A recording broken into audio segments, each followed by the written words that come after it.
Good evening. Welcome to PCAN's first PCAN Presents event, which is what I hope to become a series of information events like this, initially online, but maybe at some point in the future moving to an in-person event on different topics, this one being electric vehicles. So yeah, thank you all very much for choosing to spend your evening here with us. It's great to have you, and I do hope that you will find the content of tonight really useful. So just to run through who's on the call, my name's Amelia. I'm Programme Manager for Petersfield Climate Action Network, which you'll hear me refer to as PCAN, just because it's less of a mouthful as we go through. And I've been with PCAN for about 4 months now. Sorry, not that long, no, 2 months. Loving it. In a previous life, I've been quite involved in climate activism, so it's lovely to find employment in such an important sector in my mind. So yes, that's me. We also have Charlie Spencer on the call, who'll be speaking first. I think he's giving a wave. He will introduce himself in more detail before he speaks, but he has also in a previous life worked at Tesla when it was just a startup, and he's done many interesting things since then. So I'm sure he's got a wealth of knowledge and experience to share with us. We also have on the call to talk and answer any questions Gary Boxall. Gary is a self-confessed car nut. Sorry. No need to apologise. EV owner, I believe. And he's also started a really great forum on Facebook, which is called Petersfield EV Forum. And that's made up of lots of people who already have EVs, but also people who are thinking of owning EVs. Really supportive community there, so do check that out. But again, our speakers will probably introduce themselves in a bit more detail later. So quickly just run through how the event will work. In terms of logistics, I covered if you can keep yourself muted, that would be really useful. Unless you have a question, then unmute yourself and feel free to chip in to the discussion that way, or give me a little wave. I don't think I can actually see icons of all of you, so it's probably best if you just unmute yourself and chip in. We have time for a couple of sort of presentations, chats, and then we do have a chunk of time at the end for questions and answers. But I know both Charlie and Gary are really keen that if you want to just chip in, then do that. There's not so many of us, so that should be manageable. So Charlie, well, I'll start by just running through a bit of background to PCAN, who we are, what we do, and how you can get involved if you're interested in hearing a bit more about that. Charlie will run through a bit of an overview of the EV sector, and Gary will talk a bit about considerations or decisions that you might need to be thinking about or making in that transition to EVs. And then, as I said, loads of time at the end for Q&As, so get your thinking caps on. Okay, so just to start with a bit of background about PCAN. We're an environmental charity, started in December 2020, and it was set up by a group of local residents in Petersfield and surrounding villages who are committed to addressing the climate crisis. We're a network of like-minded people who all have lots of skills and energy. Predominantly, that's the really important bit, skills and energy to give to this cause. We have 2 part-time staff, me being one of them, and Amy Graver, who is our project officer for Super Homes, which I'll tell you a bit more about in a bit. We've got 10 trustees and many other volunteers that help us with different projects.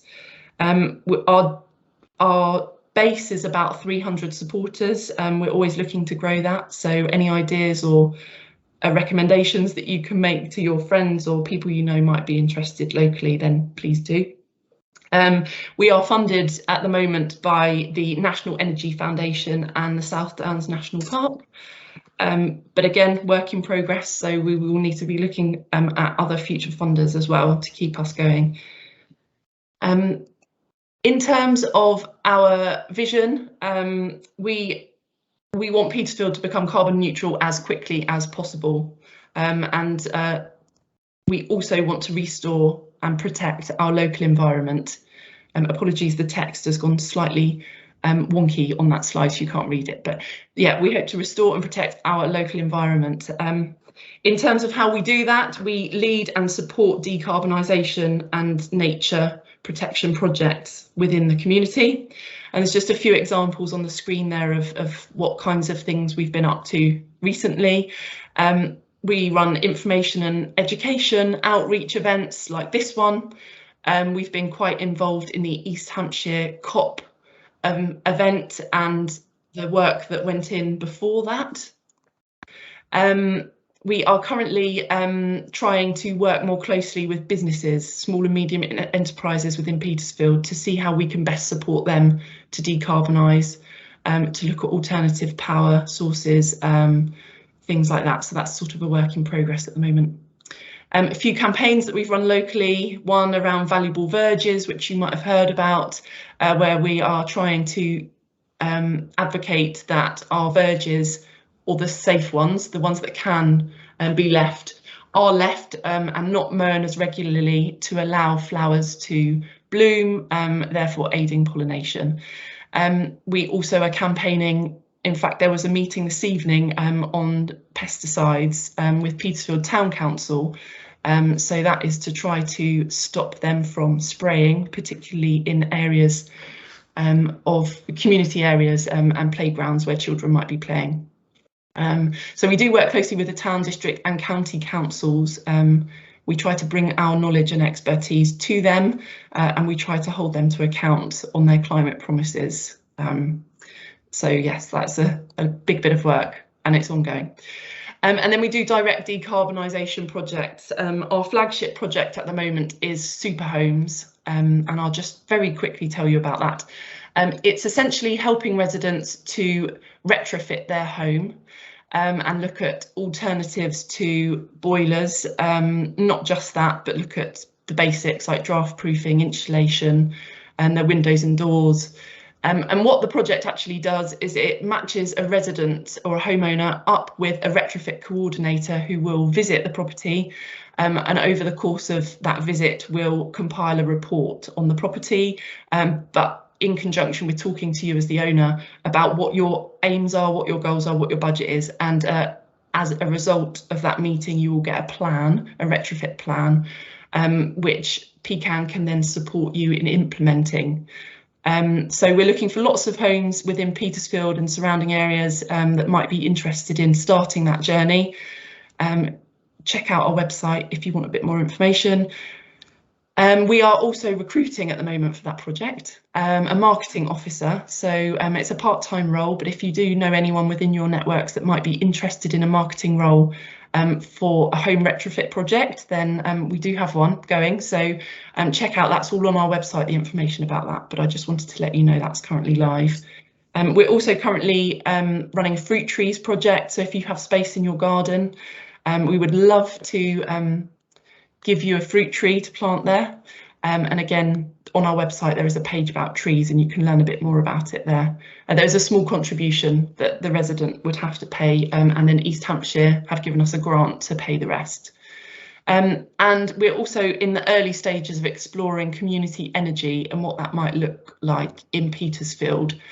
So that means, well, as the title suggests, community energy, for example, having solar powered carports in the train station car park, having solar panels on the top of Tesco's, which provide power for Tesco's, but also the local community. There's lots of things in the mix that we're talking about with that. But that's another example of what we do. So how you might want to get involved, I've mentioned Super Homes, tree planting. We've got a newsletter to sign up to if you're not already on it. And we're always looking for volunteers and people with ideas to come on board. So feel free to drop me an email. OK, really quickly then, just to put tonight's session into context, the transport sector is one of the key areas in urgent need of change, being the largest contributor to total UK greenhouse gas emissions at 27% of the total. And the rest of that is made up from energy supply, businesses and residential. in terms of what you can see on the screen now is it's actually for the parish of Liss, the chart you can see, but it's just showing that on average in Liss, each household will emit about 4.2 tonnes of carbon on transport. Half of that is from driving, so 50% is from driving. 40% is from flying, so you can see how damaging flying is, and about 10% from public transport. So that 50% from driving could be drastically reduced if more people committed to moving to EVs, and that's part of the driver for the work that we do. It's really interesting, that website. It's called impact-tool.org.uk. You can put in your postcode or your parish and you can see your exact outputs as an average, or your emissions as an average household within that parish. So yeah, I would recommend you just having a look at that if you're interested in seeing where you could make some behaviour changes which might improve your emissions.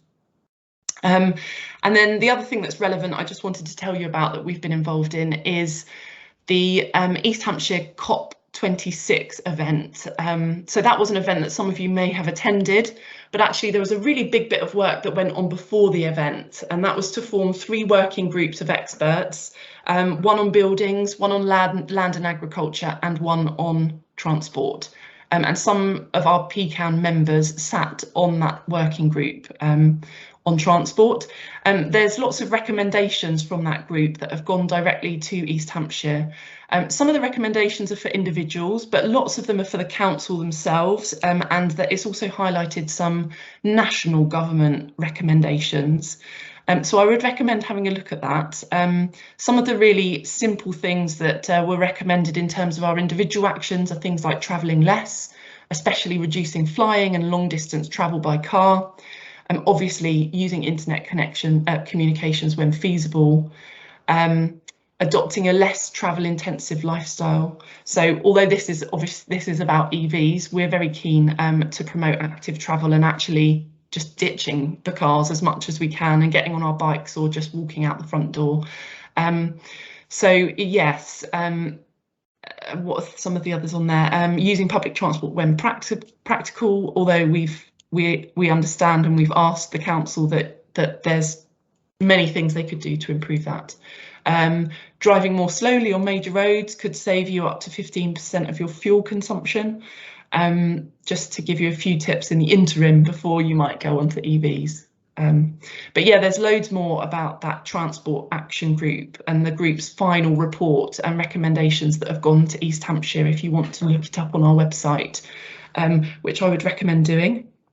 And also I'd recommend you help us hold them to account and question them when, well, I'm not saying these things won't happen, but you know, it'd be really great if people could be reminding them of all the work that went into these working groups and the brilliant suggestions that are included. So without further ado, that's enough from me, I think. Good overview of PCAN and a bit of context as to why this is so important to us, decarbonising transport. But I'll hand over now to Charlie, who I think will go through some slides with you as well. Over to you. Absolutely. Well, first of all, hello everybody, nice to meet you, and thank you very much to both Amelia and PCAN for hosting this event. Hopefully you can see my screen now. Yeah. Okay. So the aim for me today really is to just provide some useful information on the landscape of electric mobility, talk about EV development across history, hopefully bust some common myths and misconceptions about EVs, especially regarding their environmental impact and subsidies, and then sort of provide a quick summary on EV adoption and the legislative support, as well as a brief future outlook. And by way of introduction and hopefully a small justification for why I might be in a good position to provide some of this information, I thought I'd give a little background of my work experience. So after doing an engineering heavy product design course at Brunel, I moved quickly into the automotive sector working for a tier 1 supplier. So that's a supplier that provides componentry directly to the OEM, and OEM in this case being Tesla or BMW, Volkswagen. This was just down the road in Portchester. Then had the opportunity in 2010. Tesla reached out via LinkedIn and said, are you interested in joining a EV startup in the west coast of America and in California? I obviously said yes. Didn't have to think too long about that one. Moved over there, and at the time, obviously, Tesla wasn't too well a known entity, so I didn't quite know what I was walking into, but quickly got involved in more than component engineering, as everybody in Tesla had to wear about 10 different hats. So moved into studio engineering and ergonomics and vehicle architecture, which is really looking at the broad strokes of the vehicle, making sure that the major componentry is in the right place, that the driver can see and reach everything that they need to do, and that it's overall a safe vehicle to operate and drive. After about 5 years at Tesla, which is more than most people lasted in that era, it was time to move on, or face either a nervous breakdown or a heart attack working for Elon Musk. Obviously, I'd be richer if I'd stayed, but that's all history now. Again, similar responsibilities to Tesla, but started moving also more into the business development side of electric vehicles. And then sort of 3 years later, Faraday Future, this is a whole long story that I won't go into here, but it seemed like there was some trouble there, and we weren't making the progress we wanted to. And so for various reasons, a few colleagues and I left and departed and started our own little adventure, which is now called Canoo. I did not pick the name, so don't blame me for that one. But we have quite a unique vehicle that we're developing. Well, vehicle lineup now. There's another two we've announced, which hopefully will be coming to the market end of next year. But sadly, over in the US, and it'll probably be a little bit of time before we see right-hand drive variants over here in the UK. So that's me. Enough about that. And more interestingly, let's move on to sort of electric vehicles specifically. So I think one of the first things I like to always talk about is that EVs actually predate internal combustion engine cars by about 50 years. It's widely disputed as to who developed the actual first electric car, or in this case, electric carriage. But there's a lot of people that think it was a Scotsman actually called Robert Andrew, who made what was then described as a non-rechargeable electric carriage. So you basically use the batteries and then threw them away. Not that useful and pretty expensive to run when you're throwing away the batteries, which, obviously, as you can imagine at the time, were not the highest capacity either. Things changed a little bit in 1865 when the Frenchman Gaston Plante invented the rechargeable lead-acid battery, and that really sort of kick-started or enabled the era of electric vehicles from about 1880 onwards. In fact, around 1990, 30% of all cars made were electric, and it was only in the 1920s that internal combustion engines really started pulling ahead. In fact, the first electric mass-produced vehicle was also credited to a British inventor, this time Thomas Parker up in Wolverhampton. So some good history there for the Brits with relation to electric vehicle development. And obviously, there was a little bit of a quiet spell as Ford came along with the Model T, and that really kickstarted the era of the internal combustion engine. There was a brief experimentation in 1996 by General Motors with the EV1. They built this electric car, and they built about 1,000 units. They were offered exclusively as a lease, and then the owners were not given an option to maintain or keep their vehicles or buy the vehicles from the manufacturer at the end of the lease. They were cruelly ripped from them and crushed, apart from a few examples that survived to go to museums and other places. And there was a big conspiracy about this, that potentially big oil might have been behind it. In fact, it prompted a movie to be made called Revenge of the Electric Car. Oh, sorry, actually, that's the second movie. The first one was Who Killed the Electric Car? And it's worth a watch if you're interested in that subject. This obviously then led to another quiet spell until about 2003, when a couple of guys started another company in a garage called Tesla. And this was Martin Eberhard and Mark Tarpenning, not Elon Musk. He didn't show up till about a year later. And there's another movie about what happened there, but it's safe to say those guys don't send each other Christmas cards anymore. It took about 5 years after 2003 to develop and then release the Roadster, which was the first EV with over 200 miles of range. So a really reasonably practical EV if you could afford it. But essentially, it was just a Lotus Elise platform with about 6,800 laptop batteries strapped to it, and then obviously an off-the-shelf motor. And then another key point for the Brits here is that thanks to utilizing the Lotus platform and Elon's general love of British engineering, a surprisingly large core of the initial Tesla team that developed both the Roadster and the Model S were Brits. I think it was about 50 to 60% at one point, despite the fact we were all over in California. And then what happened really next was that Tesla sort of really provided a catalyst for the industry.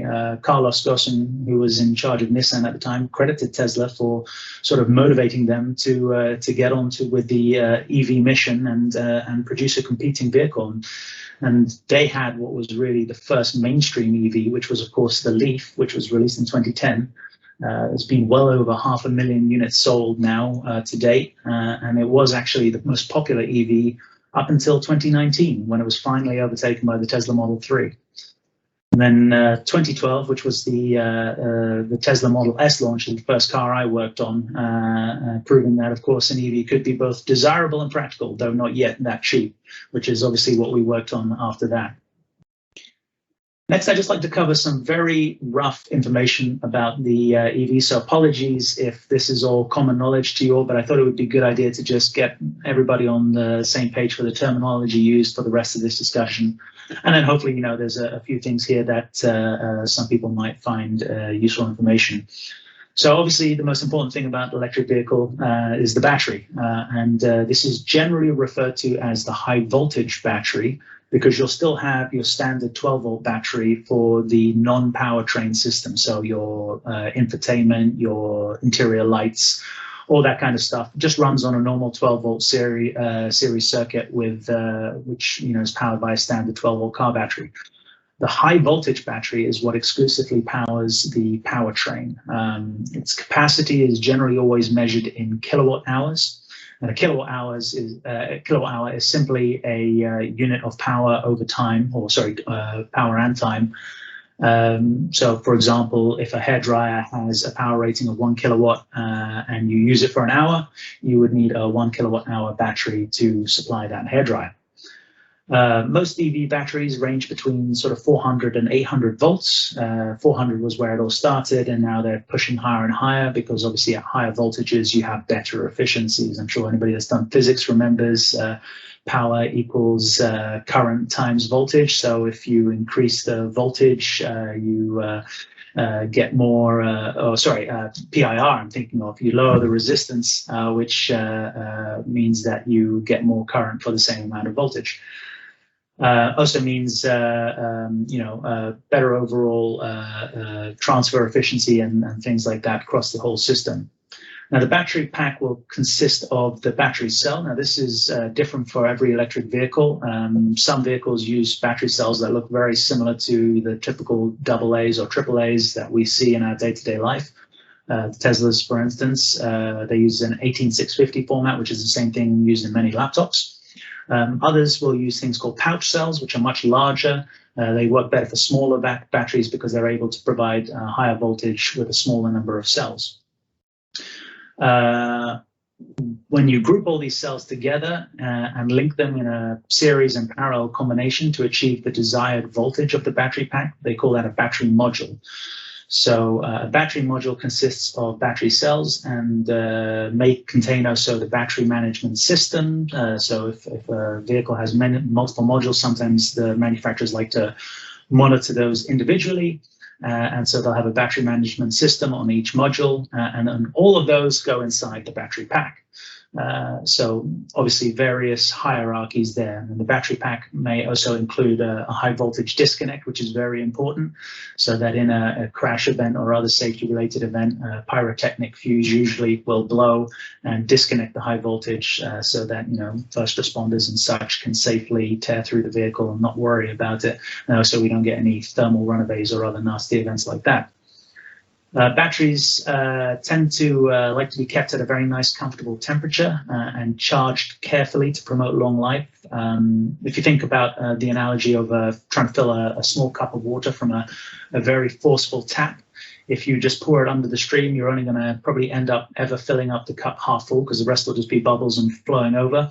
And then same with batteries, you have to taper the charge. So you start slow, and then you can increase it when the battery is operating at optimal temperatures and everything like that. And then it tapers down again to ensure that you have a full battery pack.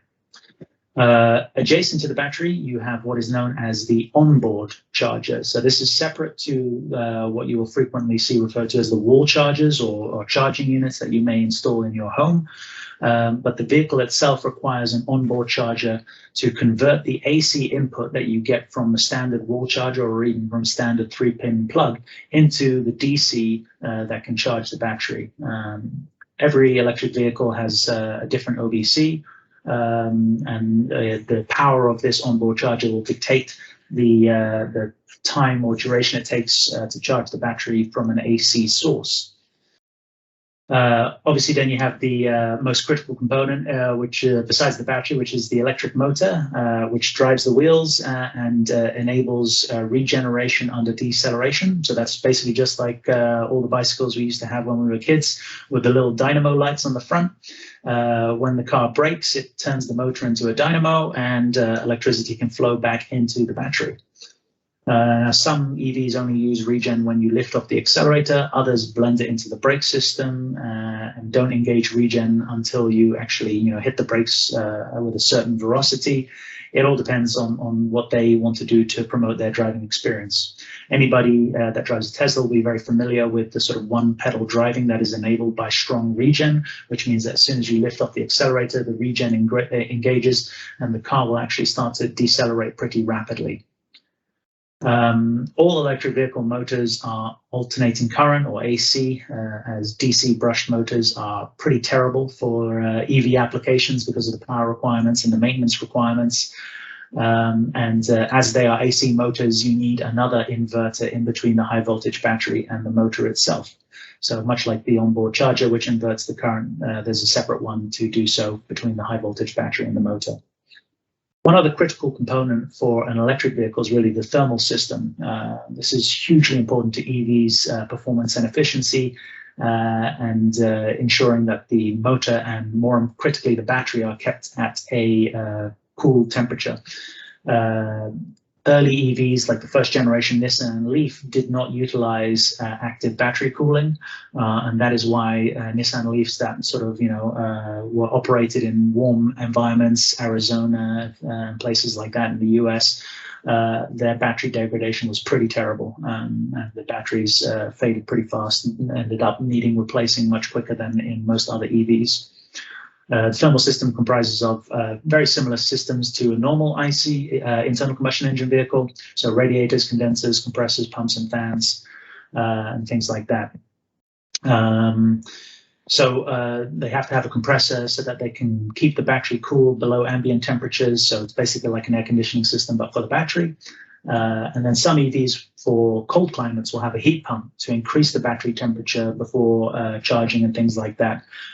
Because, as I said earlier, batteries like to be kept at a very nice temperature. They're a lot like us. They operate best at these sort of like middling temperatures that we prefer as well. And that leads to greater overall efficiency. Some clever EVs do away with the heat pump, and they can use waste heat from the motor, even at 0 miles per hour, to generate heat. So that's the sort of next evolution there. Then finally, which I think Gary's going to cover in a bit more detail, is the wall charger. What's the point of having a wall charger rather than just plugging it in directly to this 3-pin? Well, obviously, a 3-pin socket has a power limit, which is usually around 3 kilowatts. If you have a 60 kilowatt hour battery in your car, a standard 3-pin wall plug is probably going to take that about 30 hours to charge. So that's why wall chargers are popular with EV owners when you want to have a little bit of a faster charge than that. If you have a single typical phase household supply, then you can have up to about a 7 kilowatt wall charger, and that reduces that full charge down to 8 hours. Obviously, if you have lucky enough to have 3-phase supply to your home, then you can have higher power AC charge wall chargers, though you'll still be limited by the capability of the vehicle's onboard charger. Obviously, it sounds pretty terrible when you think about the fact that a full charge could take up to 8 hours, even with a 7 kilowatt-hour wall charger. However, most EV drivers will soon learn that, you know, the times when they actually have to do a full charge are very, very, very few.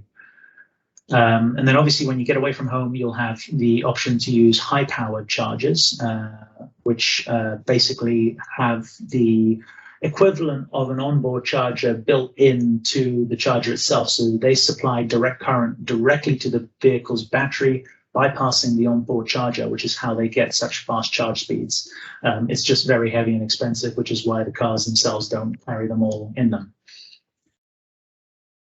So the next thing I'd like to talk about, or the first quick myth I would like to debunk, is the environmental impact of EVs versus internal combustion engines. There's time and time again, I see people saying, oh, well, you know, by the time you consider the manufacturing of the batteries, or if the car is, or the grid is being charged by dirty coal, that internal combustion engines are actually more environmentally friendly than battery electric vehicles. This has only ever been the case in exceptionally rare circumstances a long time ago, when battery electric vehicles were not as efficient as they were, and the electric grids were a lot dirtier than they are today. But you still see it touted today because it is very difficult to do a fair wheel-to-well analysis. I mean, to try and consider the entire life cycle of what happens when you fill up a car or charge an electric vehicle is very difficult. I mean, if you want to do a true study, you have to obviously consider the surveying for the oil or the coal in the case of a power plant, any other negative environmental impacts of that survey or extraction, you know, oil leaks, methane leaks, which are all the topic at the moment at COP26. There's transportation, there's refining, further transportation, delivery, maintenance of the vehicle, and then even if you wanted to be really fair, you'd have to obviously consider the construction and development of the refineries, the extraction equipment. So it's almost an impossible task to get a fair analysis. And most studies I've seen today, I would say the results swing hugely depending on the whoever funded the study. And then, you know, beyond that, it can also alter massively depending on the vehicles compared, the driving pattern, even weather. So it's a very difficult thing to do, and which is why I think it comes up and up again that people think that there's a case where internal combustion engines are better than electric vehicles. I think, however, that just from this image alone, it's quite easy to see that if you pair renewable energy with an electric vehicle, that is going to be a hard combination for any kind of fossil fuel internal combustion engine life cycle to compete with. Having said that, all the studies are flawed, the most comprehensive study I could find that includes the manufacturing impact of the electric powertrain of the vehicle, so it's definitely not biased towards EVs, was one conducted by the International Council on Clean Transportation. This compares the average European vehicle as well as a hybrid European vehicle, the Toyota Prius, in this case Eco, against the Nissan Leaf. And it even looks at different electricity grids powering this Nissan Leaf for different countries. And I think it's quite clear here that the equivalent lifetime emissions for the electric vehicle, the Leaf in this case, are lower in all circumstances than the average car and even than the Toyota Prius, where you can see that the impact from adding the batteries is pretty marginal. So even compared to the most efficient internal combustion engine vehicle, electric vehicles still have a considerable advantage. And that's only going to get better. Electricity grids keep getting cleaner, and electric vehicles keep becoming more efficient. So this delta should only ever increase from where it is today. The other myth I'd like to sort of talk about is that battery manufacture, or that all these batteries being generated for electric vehicles are going to be a huge environmental hazard, and that we're charging through rare earth metals and that they're going to run out. So first of all, this is the composition of the typical present-day electric vehicle battery. You can see that only 12% of it are what we consider to be the rare earth metals, which is nickel and cobalt. Second of all, with careful thermal management, an electric vehicle battery can last well over 200,000 miles, and there's many cases of that happening today with existing electric vehicles, and that's only increasing as the technology improves. Beyond that, and something that wasn't factored into the previous study either, is that beyond the first primary life as an electric vehicle battery, batteries can often have a secondary life, either in stationary storage or other applications. Nissan, for instance, is using retired EV batteries to provide backup power to certain arenas. Toyota's doing the same thing for various convenience stores around Japan, and Renault has launched a program to use old Zoe batteries to provide at-home power storage for residential. And then once that does happen, and once the battery has exceeded even that useful life, then they can still be recycled. And there's several companies that are working on improving battery recycling. There's actually the ex-CTO of Tesla, J.B. Strausel, has launched a company to tackle this, and there's a whole array of other startups that are doing the same thing, racing to what they see as a market opportunity to improve battery recycling and gather these sort of metals back to be reused. Having said that, the use of cobalt has already been drastically reduced from what's pictured here. Tesla now has a cobalt-free cathode and are close to an entirely cobalt-free battery, and are working to reduce the nickel content as well. And beyond that, even, there's other battery technologies on the horizon besides lithium-ion and lithium polymer, which are graphene and solid state, which you may have heard of, which are even further more environmentally friendly and use less of these rare earth metals. So yes, they're not perfect today, but they're certainly still a lot better than the internal combustion engine alternative, and they continue to improve. The final sort of myth I'd like to debunk, which I hear a lot of people stating, is that electric vehicles only work with subsidies.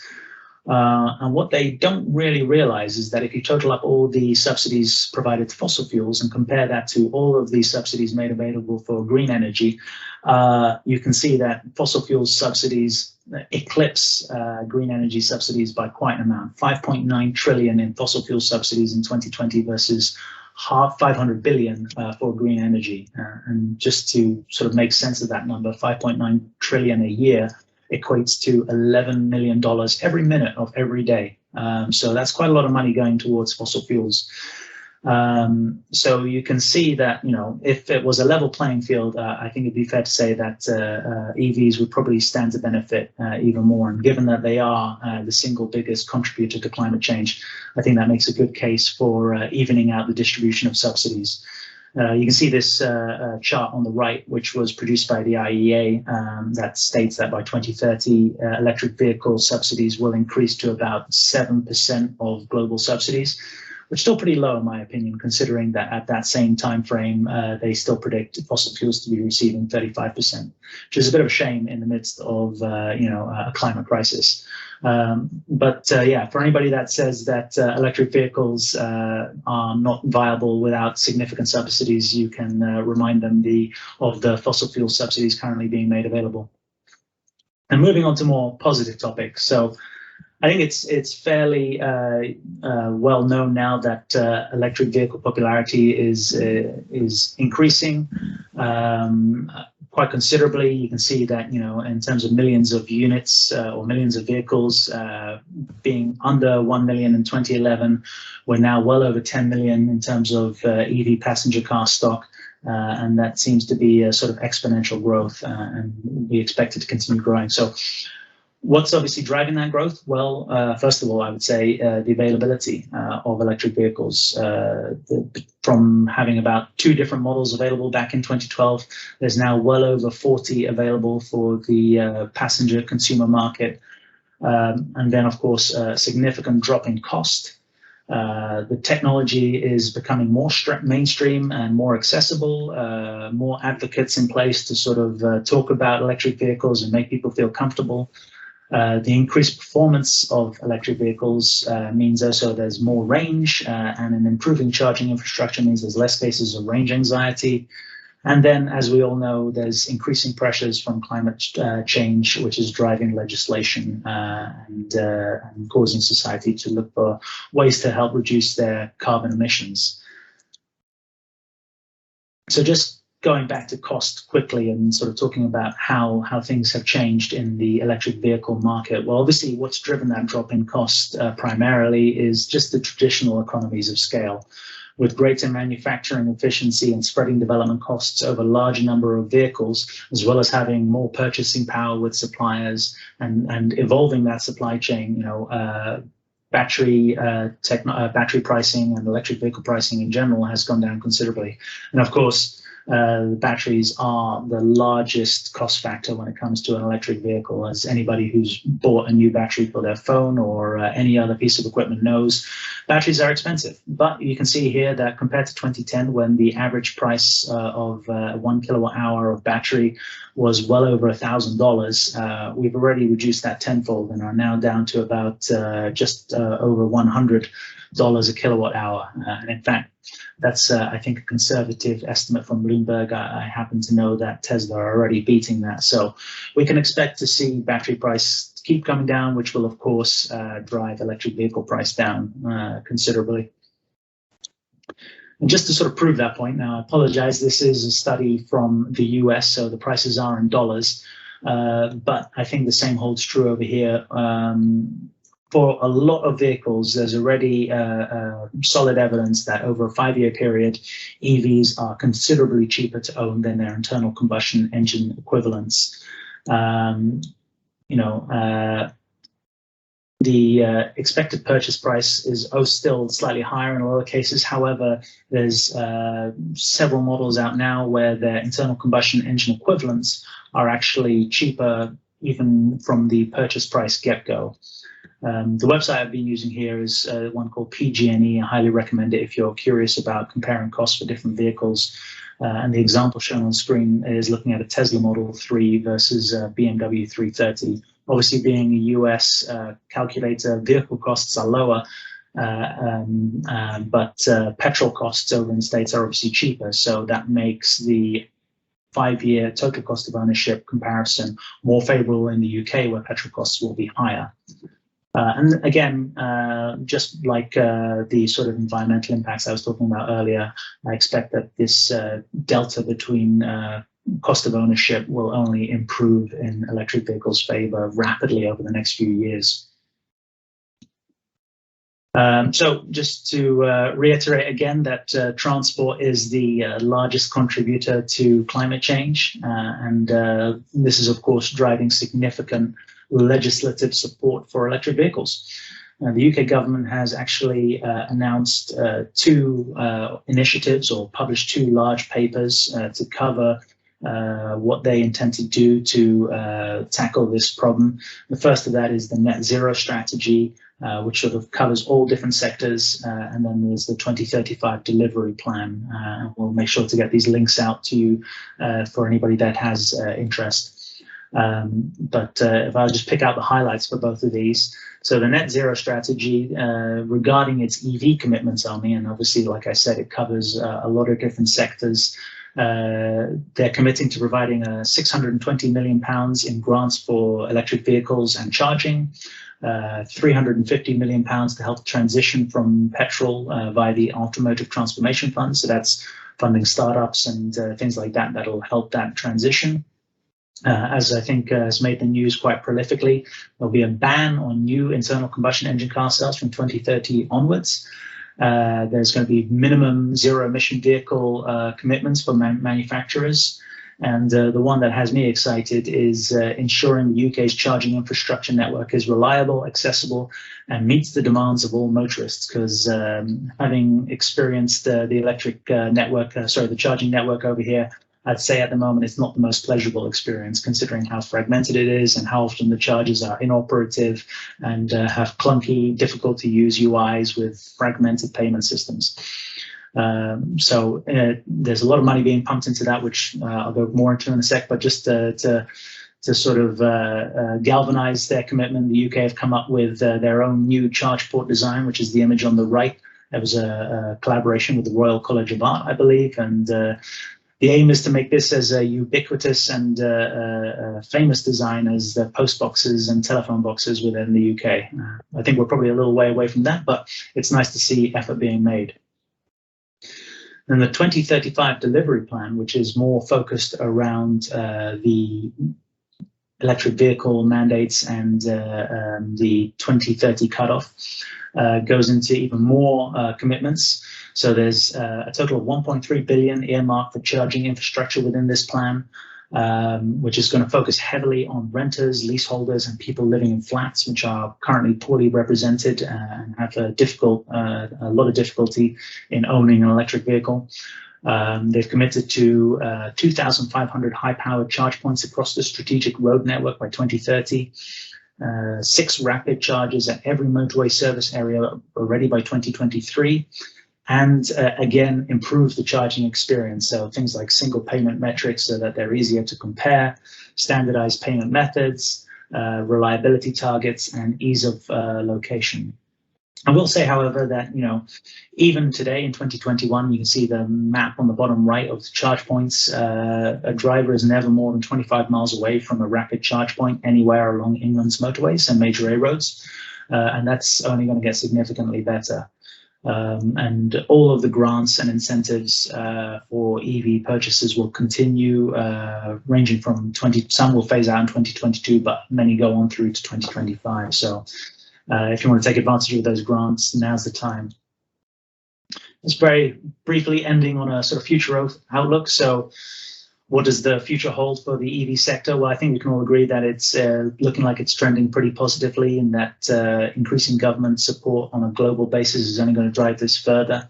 Beyond that, we have several new OEMs supplementing existing OEM models. So I think it was hard to avoid the news about Rivian with their initial public offering being valued at $100 billion straight as they enter the market, which is more than Ford. Then obviously you've got others, players in the market that are getting similar valuations, Lucid, NIO, Arrival, who are based in the UK, Fisker, and then obviously Canoo as well. So there's a lot of competition, and the technology itself is rapidly developing. We're seeing smaller, cheaper, lighter, more environmentally friendly batteries that last longer and charge faster. Higher efficiency power electronics, and then higher power density electric motors. So things are going to keep getting better and better. So one of the other fears that I hear a lot is, you know, obviously the electric vehicle market is evolving rapidly. Why would I buy an electric car today when, you know, the ones in a year's time are going to be a lot better? Well, that's always the case with a lot of things we do, you know, buying mobile phones and whatnot. What I will say that should give people confidence is that the second-hand electric vehicle market is exceptionally strong today and looks to be only getting stronger as more people are you know, looking to transition across to electric vehicles and look for cheaper entry points to do so. And when you consider the amount of internal combustion engines that need to get off the roads by 2030, there's going to be a huge demand for second-hand electric vehicles for many years to come. On top of that, petrol and diesel costs are likely to continue rising, as well as more restrictions on where internal combustion engines can even drive in the first place. The London congestion zone, for instance, we will see that creeping out further and further. And on top of that, you know, the phase-out dates have been set. So if you're worried about what an EV you buy today could be worth in 5 years' time, I'd hate to think what a comparative internal combustion engine car could be worth in 5 years' time. So yeah, I would say overall the future is pretty positive for electric vehicles right now. And that's all I have to cover today, so I can hand back to Amelia unless there's any immediate questions. Amazing. Thank you so much, Charlie. So informative, and really great to hear some of those myths dispelled, because they're things that I hear time and time again from people whenever I mention electric vehicles. And really reassuring to hear about the legislation as well. That's, you know, the government support to actually making this a more comfortable experience for everyone in terms of charging and that commitment. So yeah, thank you. That was amazing. Did anyone have any questions there? Conrad, did you put your hand up? Little wave. Yeah, go for it. You're muted. You're on mute. Is that better? Yeah. Okay. Yeah. Hi, Charlie. Hey, Conrad. Good to see you. Yeah, good to see you. Excellent presentation, Charlie. Oh, thank you. Very good. Clearly, you are fully on top of the subject. I had a couple of questions for you. Sure. The charging network in the UK obviously takes energy from the grid. As more and more people move over to electric cars, how does the network cope?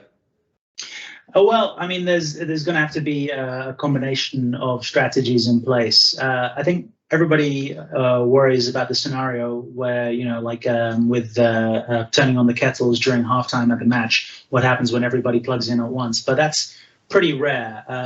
There are going to have to be improvements made to the grid to protect for very rare circumstances like that. But generally, most people charge their vehicles overnight, and the kind of amperage pulled down by the average electric vehicle charging is not much more than a traditional dryer.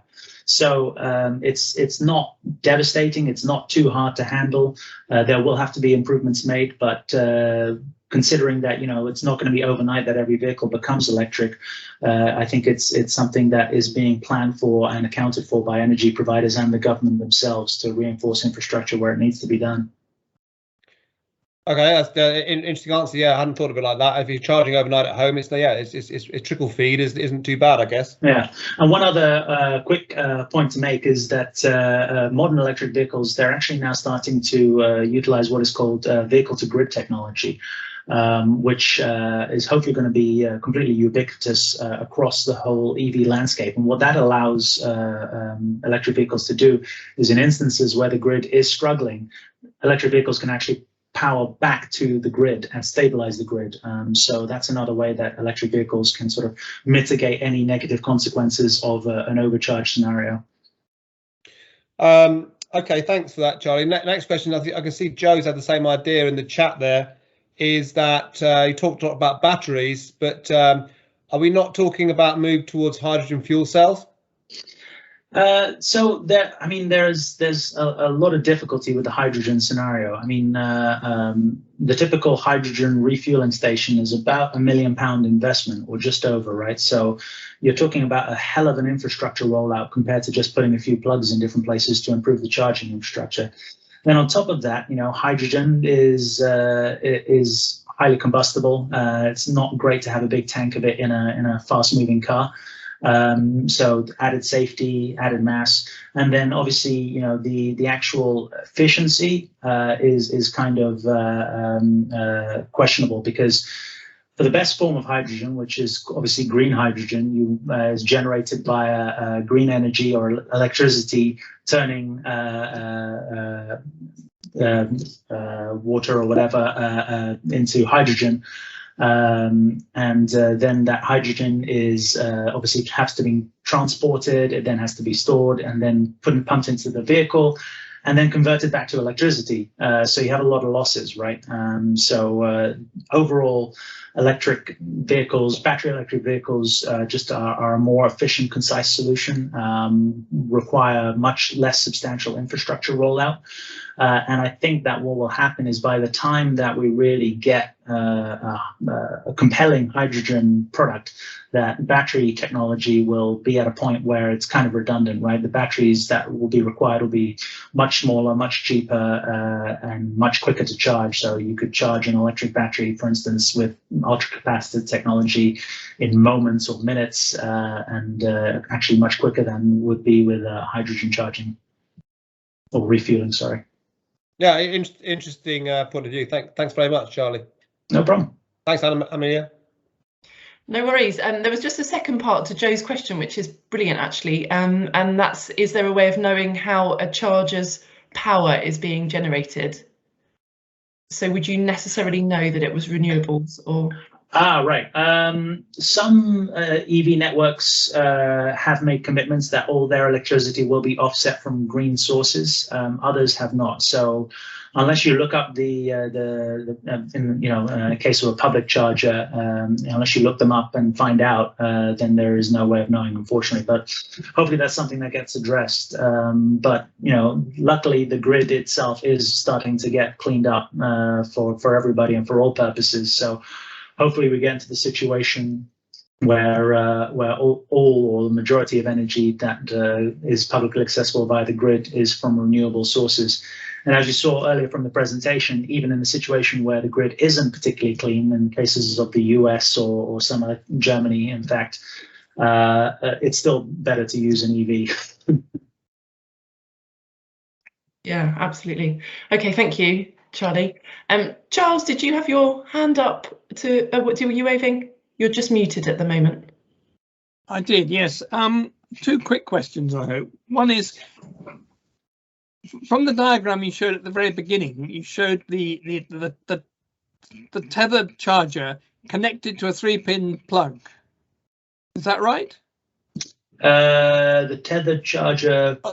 I think that was just an oversimplification of my diagram. If you're talking about the wall charger, I'm talking about the wall charger. I mean, does one connect a wall charger to a standard 3-pin? No. You have to get an electrician in, or unless you're very savvy yourself, to hook it up probably directly to your supply box to get the maximum power potential.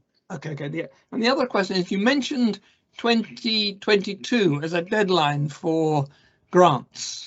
Some of the grants are phasing out. I think the individual, I think it's at the moment £3,500 or something to that effect for certain vehicles under £35,000 purchase price. There's a grant available. I think that one is going to expire at the end of 22 at the moment. But all of the business grants and things like that are going to carry on until at least 2025. So there's a mix. And that one that's expiring in 22 could be replaced by something else. And then additionally, I think it's not too much of a worry because year on year, the price of electric vehicles are dropping anyway. So hopefully it doesn't cause too much of a panic for people that grant is expiring. Thank you. Thank you for that question, Charles, and for your response, Charlie. I think there's another question that's come into the chat box from Paul, which hopefully you can read there, Charlie. I think if you can try and really quickly answer it, I know it's quite a meaty question, and then we can move on to Gary, because I'm just conscious of the time. And if any question isn't fully answered, by the way, I know Charlie and Gary will be more than happy to answer them over emails after tonight. So yeah, no worries, no question will be left. But absolutely. So yes, some manufacturers like Tesla, for instance, they provided a retrofit battery solution for their Gen 1 Roadster. That meant that people who bought a Gen 1 Roadster could replace their old battery with an improved new technology battery, suddenly giving their vehicle, which previously only had just about 200 miles of range, up to 300 miles of range. It's at the discretion of the manufacturers, really, and it could set a precedent whereby it drives more sales, where people go, oh, I'm going to buy a Volvo or a Tesla because I know that in 5 years' time they'll come out with a better battery which I can upgrade to and will give my vehicle a new lease of life. Unfortunately, I think probably it's less likely because what they really want you to do is just buy another car, right? But it is feasible, and there have been instances where it's been done, but I think it's down to marketing, sadly, as to whether it will actually become a mainstream option for most electric vehicles. With regards to scrapping vehicles, because batteries are no longer available, so I presume in this case you mean that what happens if your vehicle's 8 years old, needs a new battery, and there isn't one available to replace it with? Is that the question?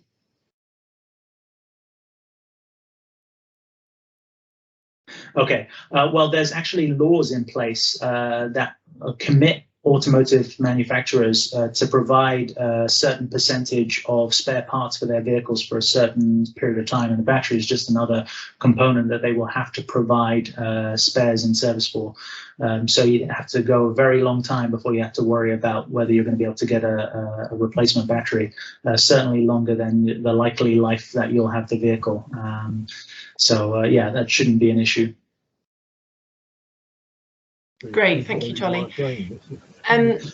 Great question, Paul, as well. Thanks for that. I can see there is another question from Phil. I'm going to leave it, if that's okay, Phil, just for now, because I'd like to go over to Gary.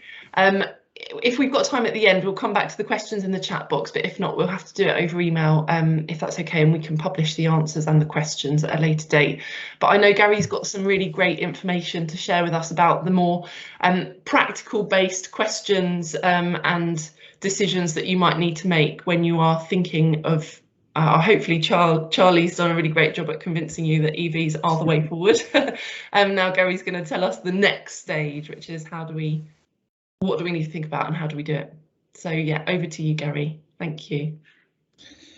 I'm just trying to find my socks because they've been completely blown off by the wonderful presentation that Charlie's given to us all tonight. I mean, wow. I think it was what am I doing here? We're so lucky, really. I don't want to blow smoke, Charlie, but you know, we're very, very lucky and fortunate to have someone with your knowledge on this forum and living in our area. And incredible. Thank you so much for those slides. I've got nothing. I've got no slides. This is all new to me, folks. I'm just a consumer who's very been interested in cars for years. A little bit about me, perhaps, very quickly, because I won't be on it for long. Okay, I mean, I've been interested in cars since the age of 9. When I started to do my paper round, I'd spend all my money on records, 45s, and car magazines. And I've always been interested in following the development and design of cars as they've gone along through the years. And I've always been an early adopted technology from a very early age. For instance, you know, the first digital watch, when I saw it on James Bond, and I forget which one it was now, when Roger Moore picked up his hand and pressed a button. Oh my word, there was the time. I had to have one of those. Calculators and so on and so forth.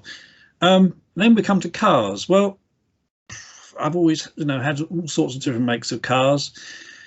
And when, again, going through the magazines, I read about this Toyota bring out this hybrid technology. What's that? Well, it's enable you to have better miles per gallon. That's all the sort of thing that's embraced me. I was starting to adopt this sort of more eco sort of way, mainly trying to make my pounds go a bit further with every gallon that I put in the car. So that was all pretty positive to me, having a very young family. So I started off with the Toyota, and I was so impressed by the very low running costs, and at the time, no road tax, and so I was on a winner. The battery cars, of course, were very expensive in the very first stages, and their depreciation rates in the price list were incredibly high. For instance, a normal petrol car would retain about 35 to 40 odd % of its value, whereas something like a Renault Zoe or a Leaf was all the way down to about 18% and 22. I think it's mainly because people weren't quite sure how long the battery was going to last. Mind you, those things have changed now, as I'll tell you later. I bought an EV, an MG ZS, almost a year, well, yes, just over a year ago now, and won't look back. I'm very, very pleased with it. And I wanted to share my experience, you know, because it's all very new to everybody, and how I went about it, and to be able to help people who are not quite sure, because it is still a bit of a black hole, in trying it out and which way to go. So with that, I've got no slides, so I'm going to pretty much read out to you the sort of way we were going to go. Whenever you're choosing a car, it's pretty much what you've been used to for all these years when you've been buying, your conventional cars. What are your needs? What size of car do you want? How far do you want it to go? And how much you've got to spend is the more important thing. It depends on your budget, really. Mine's pretty low. When you're considering a car, of course, as I say, it depends on your needs. That's the main thing. There's just a couple of you, if you're retired and you just want to poodle around to the shops or go on holiday, whatever, something the size of a little Zoe would be more than adequate. And of course, jumping up from that, of course, they're all pretty much SUV style of cars now. I mean, that is the sort of norm that people go for. That's the sort of what's in vogue, if I can use that terminology. People all like SUVs. There are a lot of cars coming out now, though, that are more of a traditional sort of more saloon style of car. So personally, I went for a SUV style, which is what the MG is. I was finding that the cars were getting too low to get into for me. So having an SUV meant I could just step out the car rather than embarrassingly pull myself out of one. I think I had a Toyota Prius and I was starting to feel that I was flopping down on the seat rather than landing on it. Also considering my aged mother, when I go down to visit her in Bognor, she found it's a lot easier to slide onto the seat rather than crash land at a certain distance below the wheelbase. So yeah, whatever suits you, that's the best thing to go for. The size, the capacity of the boot and that sort of thing. I mean, I'm probably teaching you all to suck eggs on that one. So we'll move on from there. Range. Now that is a big issue for everybody. How far will it go? Well, the reason why we are all very anxious about range is because, as Charlie was saying, and as you know, there's not a lot of the actual charging sites like petrol stations are not very few and far between. And when you do find one, I read a lot of reports from various write-ups that they don't work, and they have to then move on to the next one, which may be about 5 miles along the road. Someone else is already in it. Then you go along to the next one and your card doesn't work. So there are quite a lot of chargers out there, but it is not so reliable as it should be. And that's why sometimes it's one should think about. That's why some people think, right, I want to do so many hundreds of miles, so I won't have to worry about stopping at a charging station and spending 40 minutes waiting for the car to charge up, whereas I'm used to going into a petrol station, which are all very easy to come by, and I'm only spending 5 to 10 minutes in the petrol station charging up, buy myself a Mars bar or two, and off we go. But as Charlie was explaining, the charging points are becoming more and more readily available, and as the infrastructure improves, then of course these things are going to make it easier for us, and cars are charging a lot quicker than they have been. The latest cars that are coming out have jumped from 455 volts to 800 volts, which enables them to charge that much quicker. So sometimes 18 minutes. We'll move on from there. Cost. Well, yes, I mean, up to now, the electric cars have been a little bit more expensive than the petrol or diesel equivalent.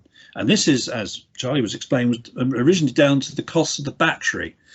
Now, as the battery development is improving, again, this is going to bring the cars more down to a more reachable level for all of us. So that's, I think, hopefully covers very briefly the needs and the wants and the range. I always see, I look, when I looked at the range, I think, right, where do I want to go? I want to go from Alton to Petersfield and back.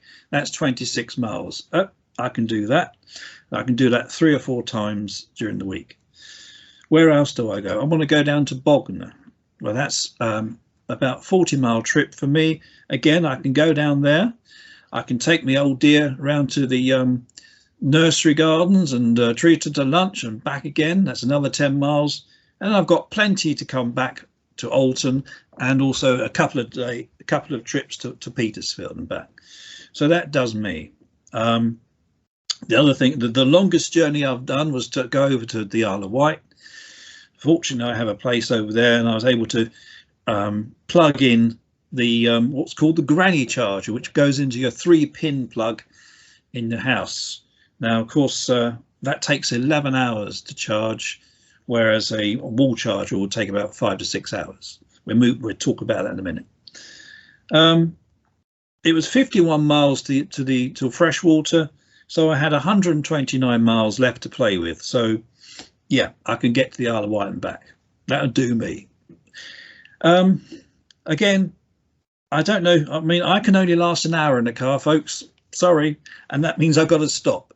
And whenever we used to go to Devon, that was a 200-mile trip, we had to stop halfway. So I think you would, most of you would do. So, I mean, with that journey, it's time for a coffee or a cup of tea or a toasted tea cake, and you can leave the car charging up for about 40 minutes, and that should do for most. So when you have an electric car, you really do have to plan your journey if you're going to go long range. And there are things called ZapMap, which you can have on your phone, and the beauty of that, it will tell you what's available nearer to you. And if you've got a particular sat nav, you can actually, or Apple Play or Android, it will actually then the satellite navigation will guide you to that free charger. It's not free, if you know what I mean. They are expensive to charge from. Sometimes 2 or 3 times the amount of money you get from home. Usually, if at home you might be charged 19p per kilowatt. On these charges, on these charging stations, there's sometimes between 34p to 60p per kilowatt. So it is quite a jump. Something to consider. Again, that's why some people like a car that can give them a really long range to prevent you calling into these expensive top-up stations. Moving on, we were talking about charging point at home. I think Charlie there was talking about the 3-pin point thing. Now, when you buy an EV, they usually they give you one or two things. They either give you what's called a granny cable, if I can use that term, because that's what's used, where it's a 3-pin plug thing with like a transformer what sits, and a type 2 plug that goes in your car. And that's a good standby. And I said I used that when I went over to the island. Although currently I'm waiting for a charge to be fitted there, hopefully next week. But generally, having a 7 kilowatt wall box, which the car's just finished charging after 5.5 hours. If obviously it's going to take 5 to 6 hours on a 40 kilowatt battery, and as Charlie said, probably about 8 hours on a 50 to 60 kilowatt battery. But there's something you can just plug in when you get home from work or from the office. Just leave it overnight, and then in the morning, out it comes, and off you go, and the job done. Installing a charging point at home, well, that really has to be done by a qualified electrician, because you're mucking around with a lot of electricity, and because it's pretty much against the law for you to start fiddling around with electrics in this day and age. I discovered only recently there's quite a lot of independent local people that are prepared to do this and offer you a service to supply and fit one of these things to your wall. It's great to have someone local, because it might be even someone you know, and they can come along and say, right, this is what we reckon you need, and this is how it's got to be done. And said, okay, see you next week. And then, of course, you can liaise with them a lot easier. They're on your doorstep, and they save having someone to come from quite a fair distance and then leaving it to if there's something not quite right. Because you can actually link your Wi-Fi to the charger, and you can monitor what's going on and how much the car is charging. You can control it as well for timing purposes. I think I was going to cover something else on that. No, I'll ask any questions from that.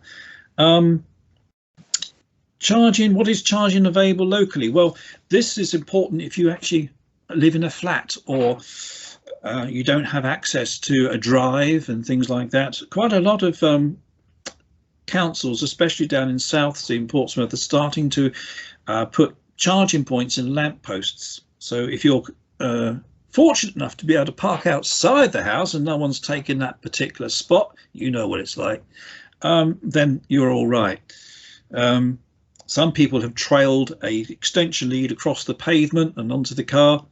Okay, that can be done, but you can imagine some nitwit either tripping over it or I don't know, vandalizing it.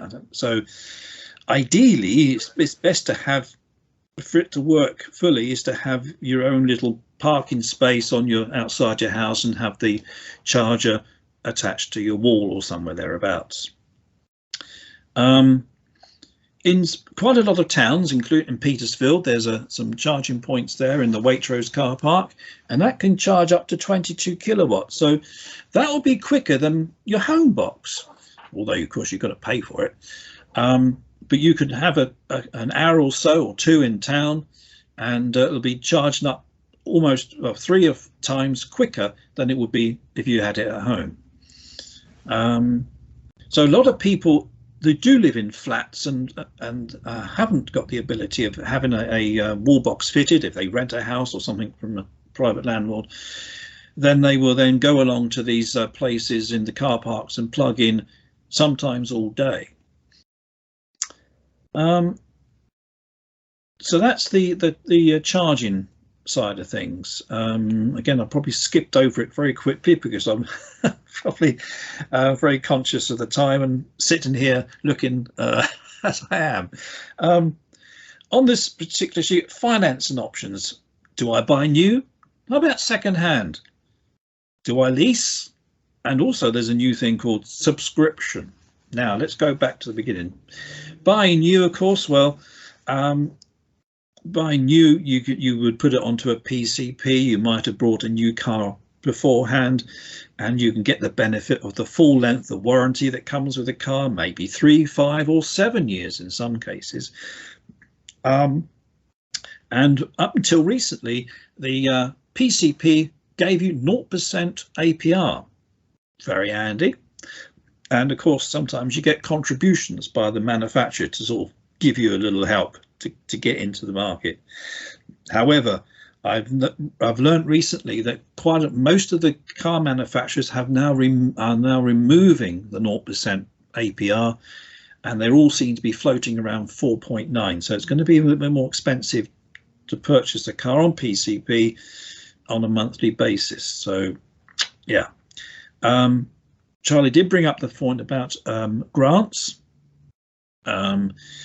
which does, at the moment, it's £2,500. It was 5 a few years ago. They reduced it down to 2.5.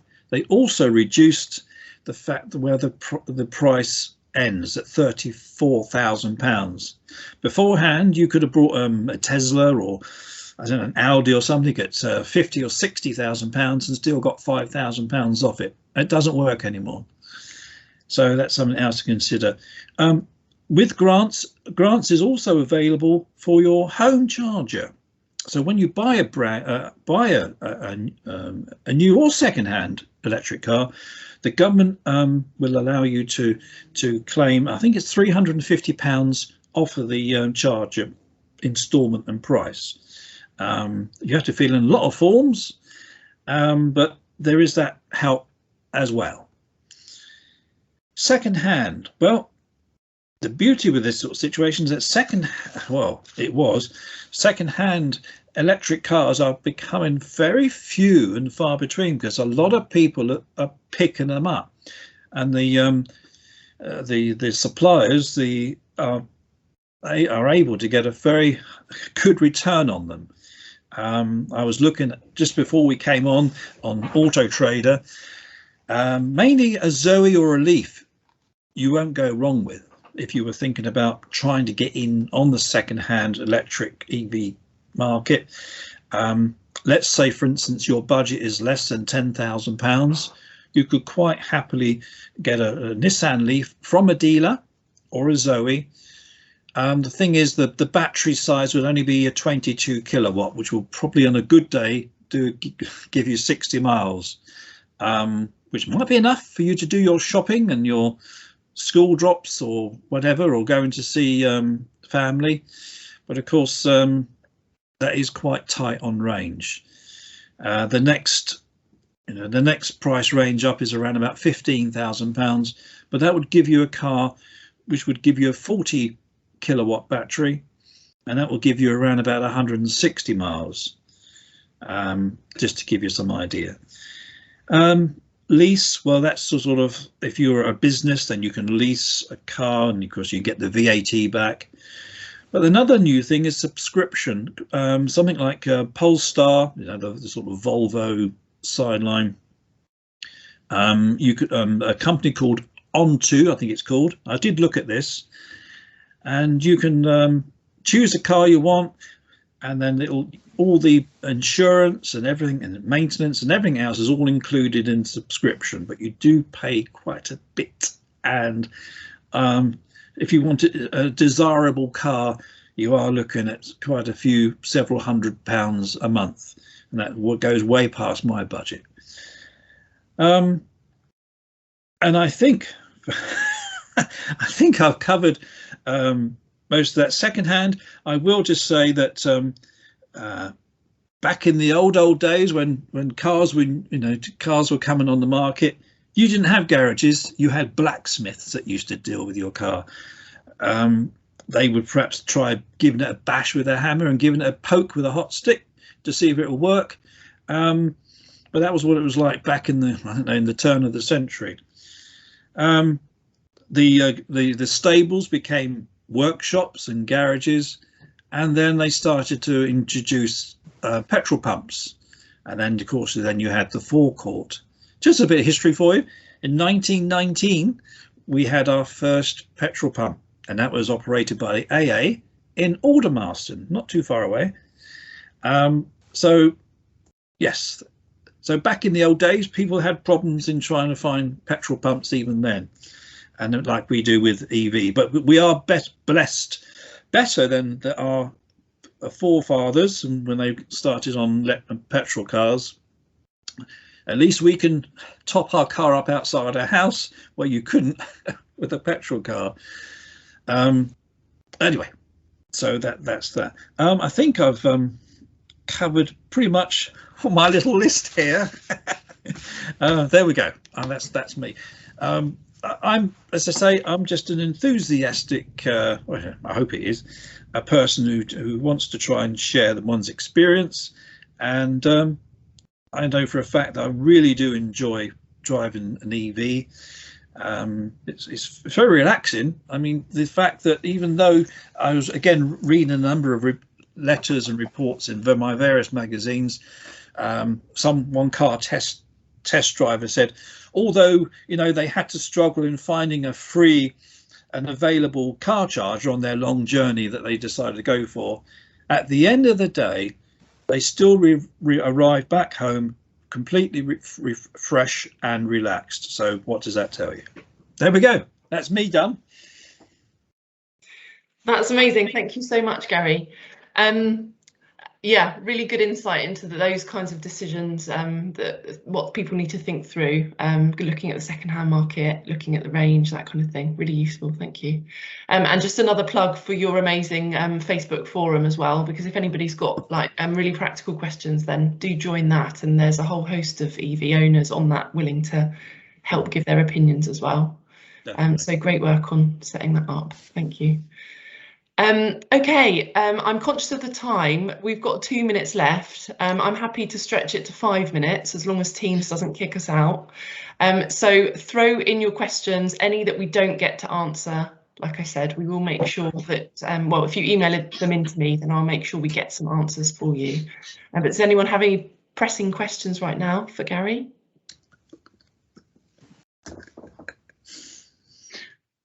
I will say, to supplement what Gary stated, that I don't hear from many EV owners worrying about range. It's only people that are considering to buy EVs that worry about range. Once you actually own it and you understand the car's capabilities and plan for it, it becomes second nature. And I owned a Tesla Model 3 when I was living in the States, and I lived in an apartment. I could not charge at home. I didn't want to go through the rigmarole of convincing the HOA to allow me to install a charger. So I just charged at public access charging stations and had about 250 to 300 miles of range. Once or twice a week when I did my shopping, I plugged it in, and by the time I got back out, it had enough to keep me going, and I just lived like that. And it was no stress after a couple of weeks. It just became second nature. So I do think that, particularly with EVs today, that range anxiety is very much something that you worry about before you buy the car, and then quickly dissipates once you realize how easy it is to live with. And then obviously, if you're lucky enough to have a driveway at home where you can charge, it's actually a significant improvement over the internal combustion engine option, where, you know, every morning you wake up, your car's fully charged and ready to go. Yep, I agree with that. Yeah, and even better if you think about pairing solar PV on your house or some alternative power system on your house to then charge your car. I mean, that's just brilliant. Yeah, okay. I can't see that any other questions are coming in. Some people I can't see, but you can unmute yourself if you want to. No. Okay, well, brilliant. I think we'll leave it there then. So many thanks to you, Gary and Charlie, for your knowledge, sharing that with us all. And it will go wider than just tonight. Like I said, we'll share this on our website. If anyone wants to stay in touch with PCAN, our website is petersfieldcan.org, and you'll find all the projects on there that I mentioned earlier, and Gary's forums on Facebook. So yeah, do stay in touch. Thank you so much, everybody. Enjoy your sleep. Bye. Thank you. Thanks, everybody. Evening's all gone, so you'll sleep. Okay. Have a good night, everybody. Thank you. Bye. Bye.